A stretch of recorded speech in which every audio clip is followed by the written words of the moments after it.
कोई आगे नहीं बढ़ेगा, निकल जाओ यहाँ से। मैं अपनी चीज लेने आया हूँ, मैं अपनी चीज लेके जाऊंगा। बीच में मत आना वरना अच्छा नहीं होगा। बीच में मैं नहीं, तू आ रहा है। ऋषि और तन्वी के बीच में आ रहा है। अरे वो दोनों तो सिर्फ एक दूसरे के लिए बने हैं, लेकिन तू चाहे लाख कोशिश कर ले, तू उन दोनों को छू भी नहीं सकेगा। अरे उनका जोड़ा तो माँ काली ने बना है, माँ काली के मंदिर में बना है। ओह, तो पंडिताइन तू ही है जिससे शादी कराई है? मैंने नहीं, माँ काली ने बनाई है। माँ काली ने उनकी जोड़ी बनाई और आज माँ काली ने फिर से मिलवाया है। और जो जोड़ी माँ काली के सामने बनी है उसे तो छू भी नहीं सकेगा।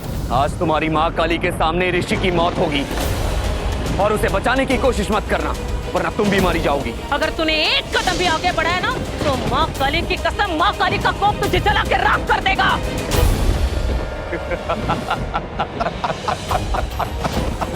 ये बुढ़िया पागल हो गई है, इससे डरने की कोई जरूरत नहीं है। अंदर जाओ और निकालो दोनों को बाहर।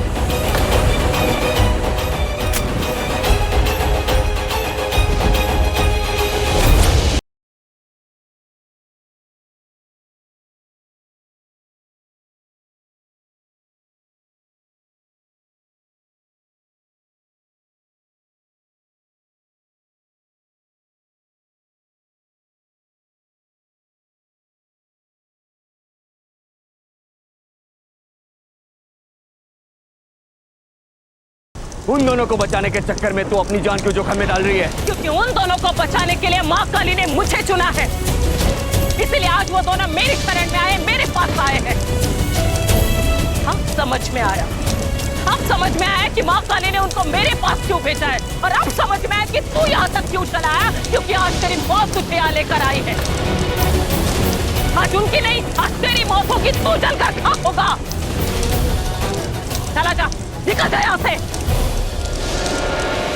तनु,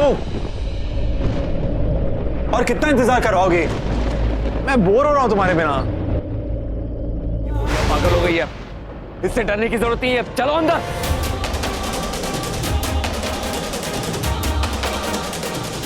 आप ज्यादा परेशान मत हो जी, हमारे ऋषि को कुछ नहीं होगा। क्या बात कर रही है अरुण? परेशान कैसे ना हो? पंडित ने क्या कहा था कि हमारे बेटे ऋषि का मारक दोष अपना असर दिखाना शुरू कर चुका है। उसी मारक दोष की वजह से उसका एक्सीडेंट हुआ। पंडित ने यह भी कहा था कि ऋषि को उसी लड़की के साथ होना चाहिए जो उसकी कुंडली में, जो उसकी जान बचाएगी, जो हर मुसीबत में ऋषि के सामने ढाल बन के खड़ी हो जाएगी। और अगर ऋषि उसके साथ नहीं रहा तो ऋषि की जान को खतरा है। ऋषि, ऋषि मेरी बात सुनो। ऋषि नहीं, नहीं। ये पवन की आवाज थी ना? मुझे ढूंढते हुए यहां तक पहुंच गया है। वो नहीं जानता मैं यहां पर हूं। अगर मैं बाहर नहीं गया तो कात्यायनी जी को प्रॉब्लम हो सकती है। मैं भी आता हूं। मम्मी मेरी बात समझने की कोशिश करो। ऋषि बाहर मत जाओ, बाहर बहुत खतरा है। बाहर खतरा नहीं, बाहर पवन है। मैं उसकी पैंट पर। ऋषि प्लीज मेरी बात ध्यान से सुनो। ऋषि, कात्यायनी भाई ने कहा है कि अगले 24 घंटे तुम्हारे लिए बहुत खतरनाक हो सकते हैं। 24 घंटे के बाद तुम्हें जिसके साथ जो करना है कर लेना, लेकिन प्लीज प्लीज कहीं मत जाओ ऋषि। और पता नहीं क्यों मुझे भी बहुत अजीब सी बेचैनी। तुम्हें अजीब सी बेचैनी हो रही है? तुम चाहती हो मैं छुप कर एक डरपोक की तरह घर में रहूं? Okay fine, I promise you, मैं लड़ूंगा नहीं, पर मुझे पवन से बात करनी होगी। ऋषि तुम नहीं लड़ोगे, लेकिन मुझे पवन के ऊपर बिल्कुल भरोसा नहीं है। वो एक नंबर का। तनु प्लीज, मुझे कुछ नहीं होगा। ओके, बस यूं गया ऋषि नहीं, और यूं आया। ऋषि नहीं, ऋषि प्लीज, तुम्हें मेरी कसम। ऋषि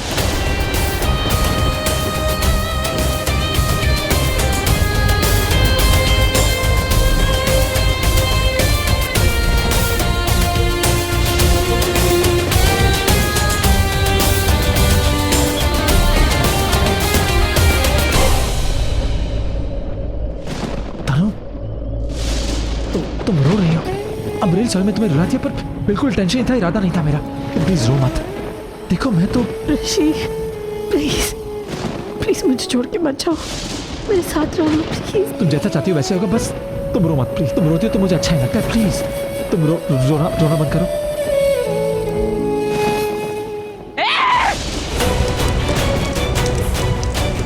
मैं तुझे आखिरी चेतावनी दे रही हूँ, वरना तू आज यहीं जल के खाक हो जाएगा।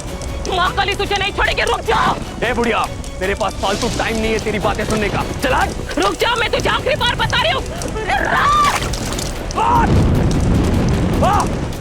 पानी लाओ रे, आग बुझाओ जल्दी। पानी लाओ। बुझाओ जल्दी, आग बुझाओ। नहीं तनु प्लीज। ऋषि, तनु, जी क्या बात है? आप इतनी घबराई हुई क्यों है? वो आ गया। पवन आ गया और वो बाहर जी, खड़ा है। मैं जानता हूँ पवन आ गया। देखो वो गुंडों को साथ लेकर आया है। देखो मैंने उसकी सारी बातें सुन ली। ऋषि वो तुम्हें मार डालना चाहता है। क्या? देखो उसके सर पे खून सवार है, वो कभी भी अंदर आ सकता है, पर ज्यादा वक्त मैं उसे रोक नहीं नहीं, आप पाऊंगी। उसे रोक नहीं पाएंगी। पवन से मुझे लड़ना होगा। नहीं जी, नहीं, वो इंसान नहीं, वो राक्षस है, राक्षस। मुझे तो आभास हो रहा है कि वो इंसान के रूप में काल है। देखो अब तुम दोनों मेरी बात कान खोलकर सुन लो और समझ लो। तुम दोनों सिर्फ एक दूसरे के लिए बने हो। तुम दोनों का ये प्यार, ये रिश्ता बहुत ही पवित्र है, निर्मल गंगा जल की तरह पवित्र। लेकिन ऐसा सच्चा प्यार इस दुनिया में ज्यादा देर तक नहीं टिकता। सच्चा प्यार करने वालों को दुनिया कभी एक होने नहीं देती। लेकिन एक बात याद रखना, तुम्हारे सामने कई चुनौतियां आएगी, लेकिन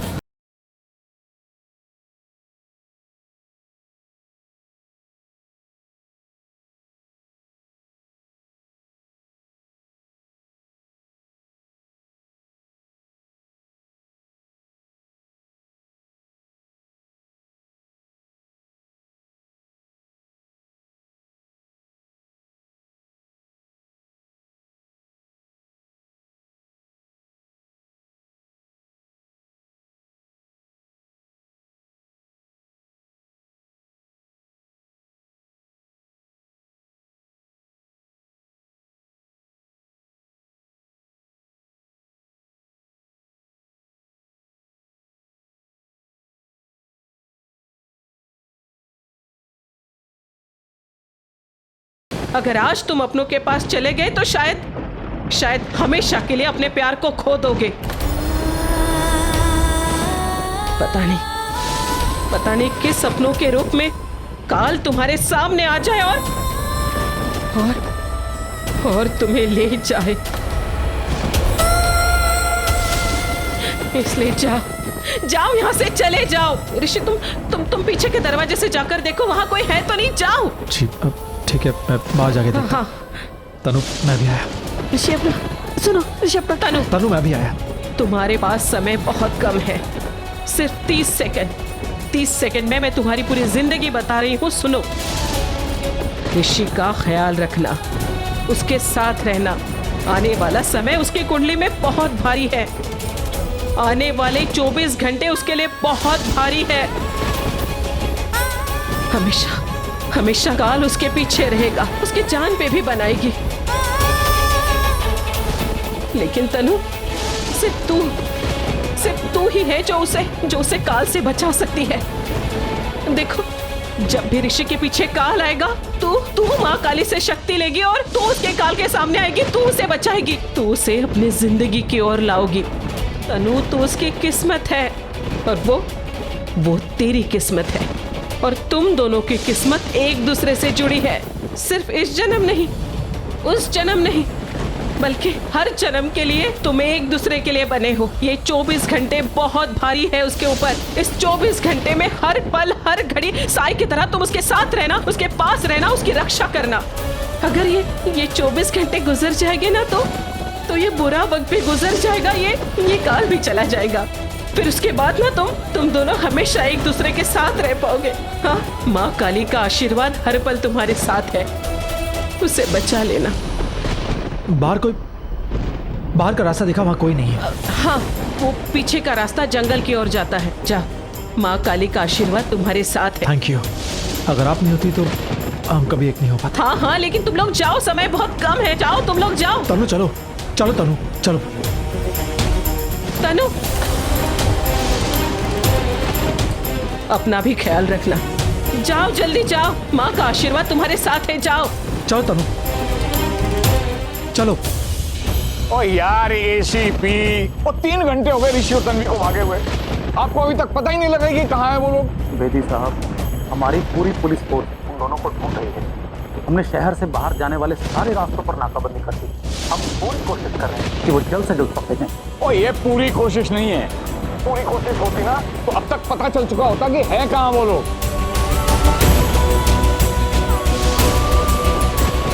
बहुत जल्द। आप चिंता ना करो जी, मेरा दिल कहता है ऋषि का पता ना बहुत जल्दी चल जाएगा। हाँ राणा, कब पता चलेगा? जितनी देरी होती जाएगी ना उतनी मुसीबत बढ़ती जाएगी। राणा, ये सच में देर ना हो जाए,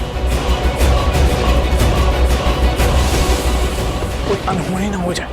नहीं नहीं नहीं नहीं, मैं ऋषि को ढूंढ के लाऊंगा और कान से पकड़ के उसकी शादी तनु के साथ करवाऊंगा। नहीं, अब कोई मुहूर्त सूरत नहीं, तो पहले पता तो चले कि है कहाँ खोता। मैं वही बताने आपको आई थी कि सावित्री जी से अभी मेरी बात हुई है। वो लोग बहुत गुस्से में गए थे ना, तो सोचा कि फोन पर ही उनसे माफी मांग लेती हूँ। तो सावित्री जी ने कहा कि पवन बहुत गुस्से में तन्वी और ऋषि को ढूंढ रहा है। वो कह रही थी कि पवन किसी भी हालत में तन्वी को ढूंढ कर लाएगा और उसी से शादी करेगा। पवन ऋषि से बहुत नाराज है, कहीं दोनों में झगड़ा ना हो जाए। परछाई, आपको पता है कि ऋषि और तन्वी कहाँ है? नहीं, मुझे नहीं पता, लेकिन सावित्री को जरूर पता होगा। तो फिर हम यहाँ क्या कर रहे हैं? चलिए चल के उन्हीं से पूछते हैं। हाँ चलिए, मैं भी चलती हूँ। ये लोग कहाँ जाए? मेरे साथ चल। लेकिन कहाँ? तुम मेरे साथ चल, बस आ जाओ। सुनो मोटी, हम छोटी, अब देखो हमें ऋषि भाई तन्वी के साथ में रहना चाहिए। देखो कुछ भी गड़बड़ हो सकती है, कुछ भी अनहोनी हो सकती है, हम उसको संभाल सके, हैंडल कर सके, है ना भाई? ये सही कह रहा है। पापा जी पूरी फौज लेके गए हैं, तो हमें भी उनके साथ होना चाहिए। अब लेट्स गो यार। चलो चलो। चलो।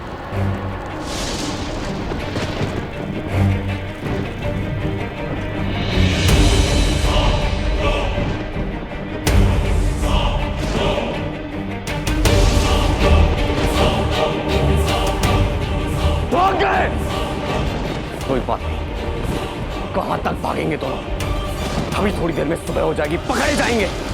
तुम दोनों अभी के अभी जंगल में जाओ और तुम दोनों मेरे साथ रहो यहाँ पर। पैरों में मेहंदी लगी है क्या? जाओ जल्दी। चाची चल।